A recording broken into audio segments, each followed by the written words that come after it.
Memoria Sur, un podcast de Diario Sur para hablar y disfrutar de la historia, con Ana Pérez Brián y Curro Fernández Sibaja.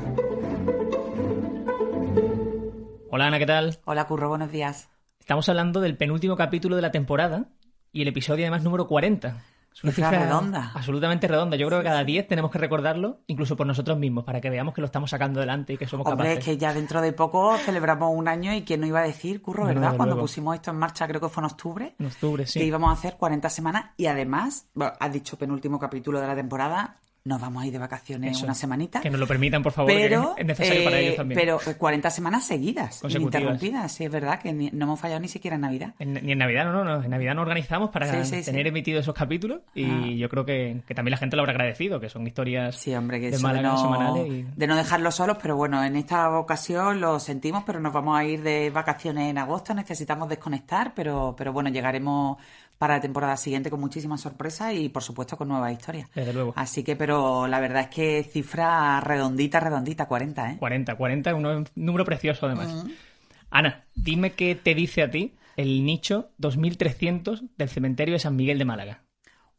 Nicho 2300 de lo que fue el patio cuarto. Bueno, Curro, pues ahí descubrí una historia, desenterré una historia y nunca mejor dicho, absolutamente fascinante, vinculada con el cementerio de San Miguel de Málaga. Hemos hablado en muchas ocasiones del cementerio, tenemos un podcast sobre él y siempre vinculado a las grandes sagas de Málaga. Totalmente. Porque ahí están enterrados los Heredia, los Larios, los Loris, los Castel, es decir, el desarrollo de Málaga y la comprensión y la didáctica sobre qué llegó a ser Málaga, sobre todo en el siglo XIX, que es la etapa luminosa en nuestra historia local, se entiende muy bien en el cementerio, pero en ese camposanto no solo están enterradas esas personalidades ilustres, sino que hay muchísimos más personajes que quizá a lo mejor hemos paseado, iba a decir hemos paseado muchas veces, no sé cuántas veces habrá ido la gente al cementerio de San Miguel, pero a lo mejor en la página web o nos ha saltado alguna vez un nombre que tú te preguntas quién fue este, Claro. Y a mí me sucedió en concreto en el caso del nicho 2300, que es con una historia absolutamente fascinante que vamos a contar en el podcast de hoy. Es pensar eso, que en el cementerio de San Miguel, además de panteones, hay nichos. Y que los nichos también pueden esconder unas historias fabulosas como en este caso. Casi, incluso más interesantes, porque la Totalmente. historia de los Larios, de los Heredia y tal, las conocemos del derecho y del revés, o al menos eso intentamos con trabajos como en este podcast.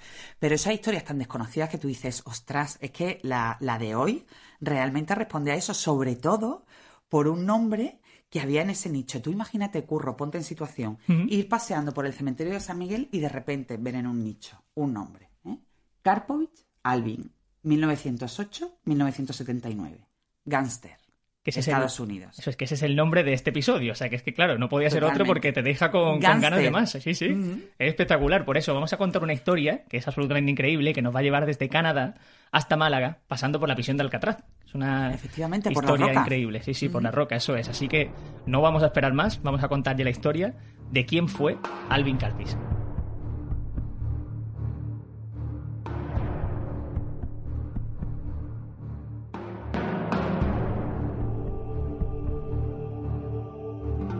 Que nadie se moleste porque demos voz a este tipo de personajes oscuros, vamos a decir, pero es que es cierto que los malos siempre son más interesantes. Los malos siempre nos cuentan una historia como te puedes llamativa. molestarte. También, al final, las historias se construyen a partir de sus personalidades ilustres y curiosas e indudablemente la historia de Alvin Karpis merece ser rescatada porque, como Sigue siendo decimos, fue un histórico. personaje singular de la historia criminal, en este caso de Estados Unidos, de esa leyenda negra y además ha pasado la historia con el dudoso honor de ser el preso que durante más años estuvo encerrado en la prisión de Alcatraz, ¿no? Imaginaros, ¿quién de aquí no ha visto una película relacionada con la prisión de Alcatraz, con la Roca? Bueno, pues el preso que más tiempo estuvo encerrado ahí, lo tenemos nosotros enterrado en Málaga. Que es una historia espectacular, así que vamos a empezar ya.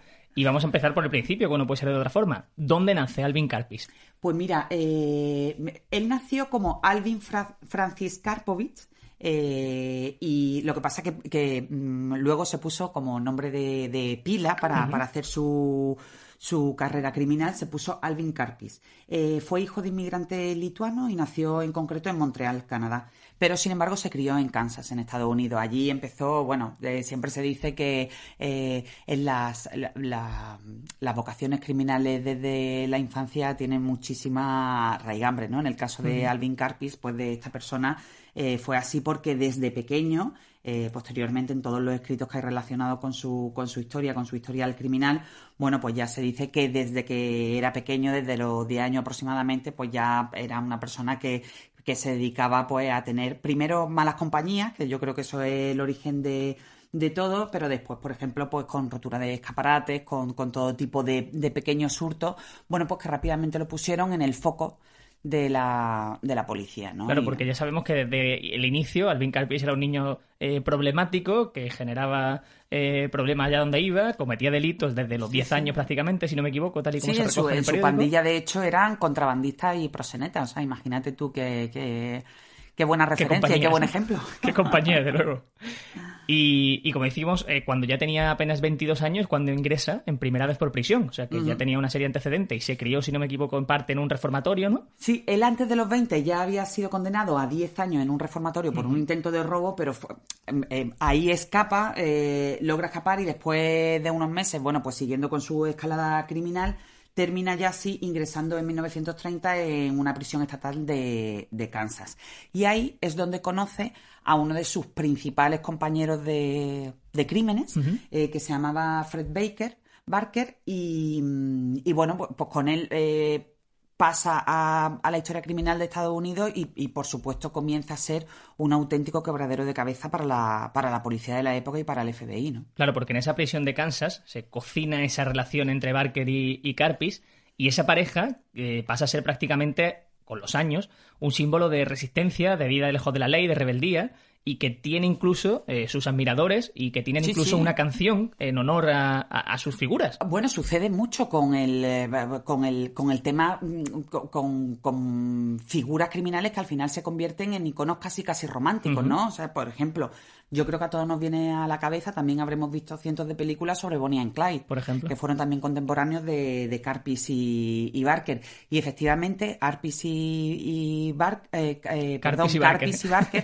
qué nombre.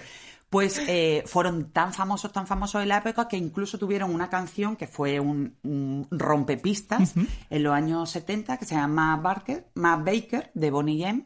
Que yo creo que la podíamos poner también en los créditos de este podcast. No sé si tendremos... Podemos dejar un trocito, creo que a lo mejor nos lo deja. No sé si tendremos licencia o no, pero sino que la gente se meta en YouTube, porque Ma Baker fue uno de los éxitos de los 70 en las pistas de baile. Un poco te da esa idea de cómo mucha gente o cómo al final el público aclama como algo romántico una trayectoria que no es más que una trayectoria criminal, ¿no? Absolutamente. Es una canción que habla sobre la vida de Fred Barker y sobre el asesinato de su madre por parte del FBI, o al menos eso cuenta la historia. Sí, pero eso ya lo vamos a retomar un poco más adelante, que volveremos a esta historia. Y lo que sí podemos hablar es que Karpis, como decimos, se acabó convirtiendo en un personaje absolutamente icónico, que además escribe su propio libro y que deja algunos testimonios que tú recoges en la noticia que dan miedo, algunas palabras del propio efectivamente, Karpis, además, que no se esconde, digamos, que porque no tiene además, un problema en hablarlo. A muchos de ellos hemos dicho al principio que él se acortó el nombre para llamarse Alvin Karpis como su apodo criminal, pero después también su estela criminal lo terminaron bautizando como Arpin Creepy Karpis. Creepy es una palabra inglesa que quiere decir siniestra, lo llamaban así por su sonrisa siniestra. El hecho es que esa reunión criminal con Fred, pues los termina convirtiendo en el blanco de la policía e incluso representan el mismísimo relevo de Al Capone, que ya había comenzado el ocaso criminal de Al Capone, que es otra figura absolutamente legendaria del crimen americano. Ya había comenzado ese ocaso en Chicago y ellos toman el testigo. Y como tú decías muy bien, Curro, en posteriores entrevistas que hizo Alvin Karpis, porque además también era un tipo que no se escondía, pues yo fui repasando entrevistas y decía literalmente: fui el mejor robando bancos y secuestrando a ricos. ¿A cuántos hombres maté? Bueno, alguna vez los he contado. Es decir, él una frialdad. lo trataba con absoluta naturalidad. presumía también de que su parte dentro de esos delitos que cometía era la más importante, sobre todo en los atracos a bancos, porque él era la persona que se quedaba fuera y digamos que era la que tomaba el poder de decisión en el momento en el que se salía, si había que ejecutar a alguien, se llegaba a la policía, o sea que, sí, que sacaba pecho de su labor. Ese era un papel que es muy importante en la infraestructura criminal, porque, bueno, al contrario de lo que pueda pensarse como el pringaillo, ¿no? Entre comillas, el que se queda fuera, ¿no? Pero el que se queda fuera realmente es el enlace entre lo que está ocurriendo dentro, el crimen, y la posibilidad de ver el peligro que viene de fuera y cómo gestionarlo, ¿no? Claro, es la toma de Entonces, decisión. claro, Alvin Karpis era el conductor de ese coche, era el que controlaba los tiempos e indudablemente era la persona indicada porque no le temblaba absolutamente nada a Curro el pulso si se aproximaba a la policía y, por ejemplo, tenía que ejecutar incluso a viandantes. O sea, que él no tenía absolutamente ningún problema y era una pieza absolutamente medular en ese entramado criminal, ¿no? Estamos hablando de asesinatos, estamos hablando de atracos a bancos, pero uno de los delitos preferidos, por decirlo así, de Alvin Karpis era el de los secuestros a personas adineradas por las que pedía un rescate y de hecho lo conseguía. Claro, efectivamente, porque ten en cuenta que en toda esa escalada criminal, ¿qué necesitas? Dinero. Y entonces eso se conseguía a través de los secuestros. Hay dos que fueron muy conocidos. Uno de los más sonados fue el del cervecero millonario William Hamm, que su rescate le permitió ingresar en las arcas de la banda criminal $100.000, pero sobre todo uno que fue además muy polémico y que fue el principio del fin de Alvin Karpis, que fue el del banquero Edward Brenner. Por ese rescate pidieron 200.000 euros, pero el poder del banquero era tal, pues que los ecos de ese secuestro llegaron a oídos del mismísimo presidente de Estados Unidos, Franklin Delano Roosevelt, que además era amigo personal del banquero.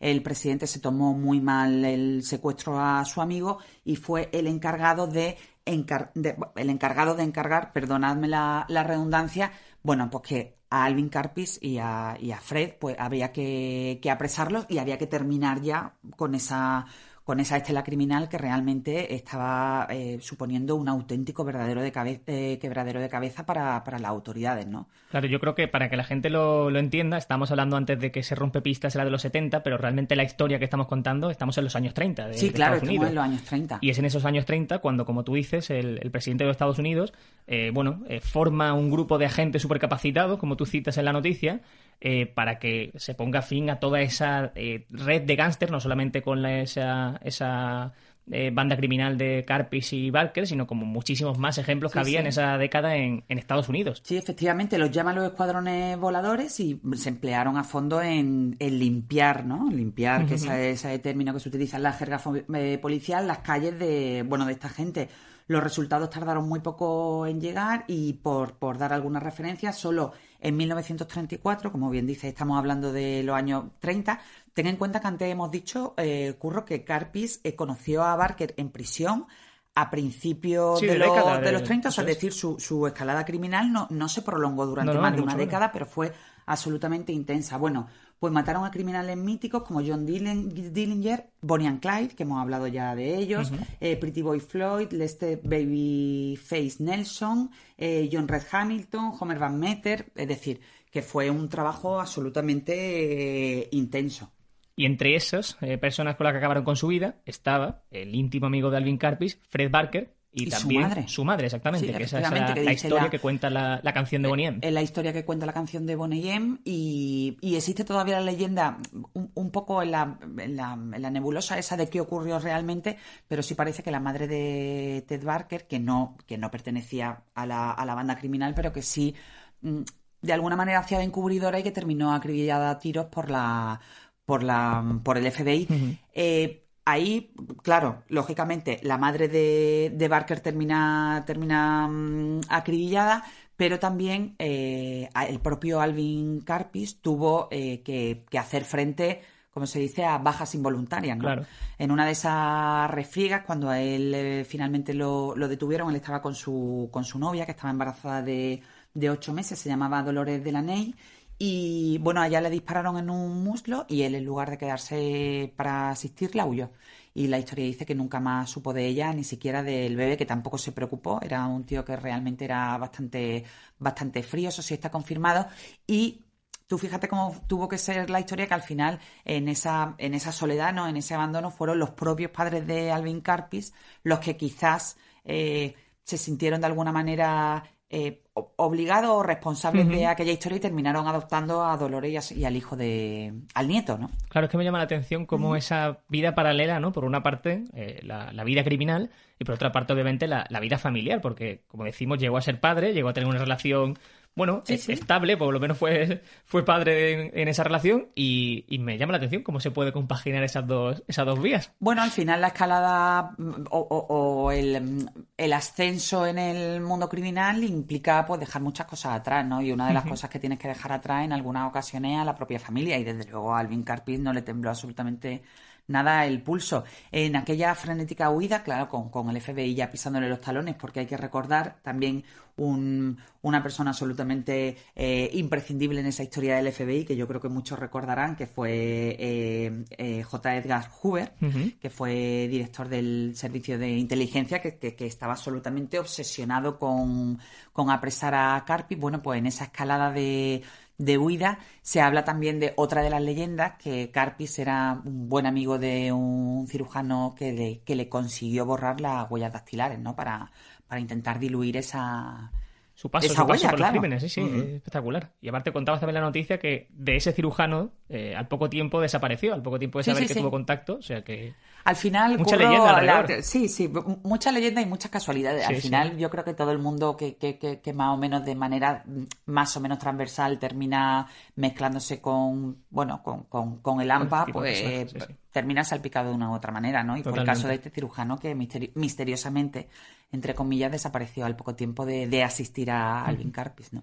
Estamos contando que el FBI ya tenía cada vez más estrechado el cerco sobre Alvin Karpis y finalmente fue atrapado, pero fue atrapado vivo, que en comparación al resto de compañeros gángsters de la época era una ventaja.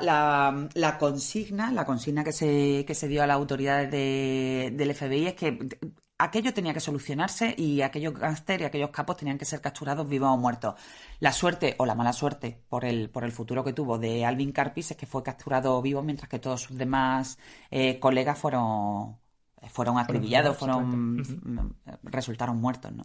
Me ha llamado también la atención de su vida en prisión, que ya vimos que se va a Alcatraz, como hemos dicho al principio del podcast, que era un preso tampoco modelo ni mucho menos porque causaba problemas, pero que era un preso que leía, que se formaba, o sea que era una persona... pasaba más o menos desapercibida. Exactamente, que me ha sorprendido eso mucho. Él entró en Alcatraz en 1936, fue condenado a cadena perpetua por una cantidad de muertes que las autoridades fijaron entre 6 y 14. Sí, los que sí pudieron, entre comillas, claro, justo, él ya posteriormente en las entrevistas, como acabamos de hacer referencia, él había dicho que nunca había contado a las personas que había matado, pero que había matado lógicamente a muchas. Y efectivamente ocurrió la vida de Alvin Karpis entre las cuatro paredes de la fortaleza en la isla de Alcatraz, en la bahía de San Francisco. Bueno, pues transcurrió más o menos sin sobresalto. Sí que está documentado, que además es muy curioso, la gente se puede meter en los archivos de Alcatraz, que viene toda la historia de los presos más ilustres, y en el top de esos ilustres moradores, entre comillas, está Alvin Karpis. La verdad es que le recomiendo a la gente, que tiene además, la página tiene muy buena traducción en español. Bueno, pues su vida en prisión fue más o menos ligera. No intentó nunca escapar. Sí que se sabe que a lo largo de esos 26 años que duró su vida en prisión, 26 años, que se dice pronto, bueno, pues lo recuerdan como un tipo que se solía quejarse mucho de las condiciones de vida y que se solía pelear con otros presos y que tenía muchos problemas con la comida, ¿no? Que se quejaba mucho de las condiciones de vida en general y sobre todo de la comida. Y también lo recuerdan como un tipo que era un lector compulsivo. Sí, ese hábito lector que te da también señal un poco de inteligencia, ¿no? Bueno, no quiere decir que quien lea sea más inteligente, pero que es cierto que te da... pero bueno, que decidió invertir su tiempo. Conocemos también un montón de historias de criminales que han terminado en la cárcel y han hecho allí carreras. Exactamente. ¿No? O sea que... Sí, totalmente. Ahí hay un paréntesis en la vida de Alvin Karpis, porque obviamente estaba en Alcatraz. Y en los años 60 tenemos un dato curioso en esa década, porque coincidió y conoció estrechamente a Charles Manson, que es otro icono de la brutalidad criminal en la historia de los Estados Unidos, ¿no? Que por recordar algunas de las cosas que hizo este líder de una secta hippie, bueno, pues estremeció absolutamente al mundo por matar a 7 personas, entre ellas Sharon Tate, que por entonces era la novia de Roman Polanski, el director de cine, y que estaba embarazada, estaba a punto de dar a luz. Y entonces, bueno, pues Charles Manson coincide en presidio con Alvin Karpis. Bueno, tuvieron una relación que se puede decir con cierto afecto, con mucha cordialidad, y posteriormente en sus memorias Alvin Karpis diría que Charlie, porque le decía Charlie, que era literalmente uno de los tíos de los que más aprendió. O sea, se entiende que no muchas cosas buenas, pero bueno, ahí lo deja. Sí, desde luego. Por cierto, hablando de esa historia del asesinato de Sharon Tate, aunque la historia de la película no es real, hace poco la última película de Tarantino, la de Eras una vez en Hollywood, cuenta esa historia. No es una historia real, pero bueno, eso ha sido carne de película porque aquello fue una auténtica conmoción en Estados Unidos, ¿no? Como digo, la historia esa de Tarantino no es real, no es verídica, pero que, bueno, que es ahí una historia chula, sí, es una película recomendable. Al final de esa década, ya de los 60, Karpis sale de la cárcel de Alcatraz, y lo que se confirma o lo que se firma es que puede salir de la cárcel siempre y cuando no vuelva a pisar los Estados Unidos. Sí, Curro, hay que tener en cuenta que Alcatraz empieza ya su declive, ya cada vez era más difícil mantener esa prisión en las condiciones en las que había sobrevivido, ¿no? Como un fortín de máxima seguridad. Alcatraz comienza ese declive y en el año 1969 yo creo ya que las autoridades locas por quitarse a este tipo de en medio, claro, que además, bueno, pues quizás se plantearían, después de casi 30 años en prisión, algo habrá tenido que aprender. El hecho es que lo ponen en la frontera y dicen, vuélvete a tu Canadá natal y no vuelvas a hacerlo, ¿no? Con esa condición de que no volviera a delinquir. Bueno, él efectivamente él es deportado a Canadá, vuelve a su país de origen allí, empieza como una especie de ruta, de tournée, pues contando su vida, llega a publicar incluso unas memorias e incluso hubo un proyecto de película sobre su vida que iba a protagonizar Steve McQueen, pero que finalmente aquello no vio la luz. Pero bueno, sí que tuvo el tiempo suficiente y sobre todo la capacidad de ahorro suficiente a través de sus memorias, a través de sus charlas. Imaginaros, probablemente él saldría de la cárcel convertido en una figura icónica, ¿no? Era como el superviviente de la persecución del FBI con toda aquella operación que se puso en marcha liderada por el propio presidente de los Estados Unidos, superviviente de eso y posteriormente superviviente de Alcatraz, ¿no? Imaginaros, él tuvo que salir y además también en una época pues donde ya sonaba su propia banda sonora de Madrid. Sí, que estaba de moda, por decirlo así. El tío se convirtió en una figura y ahorró el dinero suficiente para su jubilación dorada. ¿Y dónde pensó su jubilación dorada, Curro? En una ciudad que estaba efervescente en esa época, en esos años 70 ya. Había en el mapa una ciudad señalada, Torremolinos, en Málaga, y dijo, aquí tengo yo que asentar mi campamento base para el resto de mi vida. Así que sí, que en esos años, creo que fue en 72, si no me equivoco, 73. En el 73, se asienta en Torremolinos. ¿Y cómo fueron esos años? ¿Qué sabemos de Alvin Karpis en Málaga? Bueno, pues de esos años se conoce muy poco, Curro, porque intentó pasar desapercibido todo lo posible. De aquella huella, yo buscando en hemeroteca hay alguna referencia, sobre todo las referencias que fueron rescatadas por los compañeros que cubrieron la muerte posterior de Karpis, ¿no? Pero se sabe que vivió en la Plaza de la Caracola y que efectivamente pasaba desapercibido totalmente. Dice la crónica, apenas tenía amigos, salía poco y daba la impresión de un jubilado normal y corriente. Pero en la actualidad, se recordaba en su muerte en 1979, la televisión canadiense está pasando un serial dedicado a su biografía titulado Alvin Karpis, peligro número 1 de Canadá.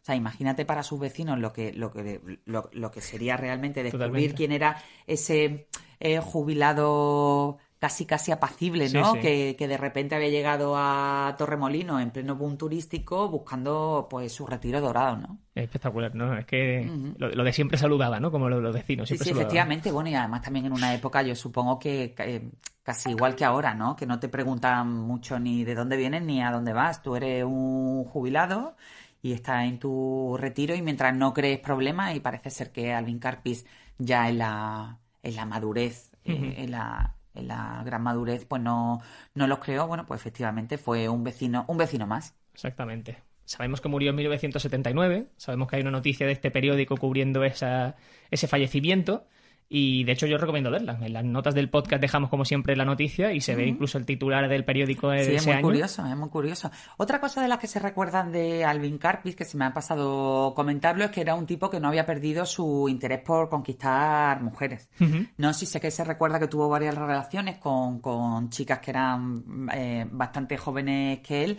Y tú imagínate el personaje, no sabemos si aquellas conquistas realmente llegaron a conocer la profundidad de la vida de aquella pareja, ¿no? Sí. Pero bueno, con esa experiencia que acumuló en Alcatraz por las quejas de la comida y por su experiencia culinaria, bueno, pues se dice que incluso llegaba a asesorar a sus conquistas sobre eso, sobre temas culinarios, de calorías y de cómo cuidarse la dieta, ¿no? Algo absolutamente delirante. Y una cosa que sí está confirmada y que se ponía en aquella crónica es que nunca aprendió español. Tenía que ser un gran personaje en todos los sentidos, la verdad. Sí, además de verdad. A su sepelio acudieron solamente 2 personas, ya aquí en Málaga, en ese cementerio de San Miguel. Y la última referencia que tenemos de él, aunque ya ha fallecido, es la década de los 90, porque sus huesos obviamente fueron retirados del cementerio de San Miguel cuando se proyectó ese nuevo patio. Ese nuevo patio, exactamente. Efectivamente, como bien decía, a mí me gusta imaginarme la escena. Además, de hecho, hay una foto en el periódico que recogemos. Solamente 2 personas fueron al entierro de Alvin Karpis, que había muerto unas horas antes.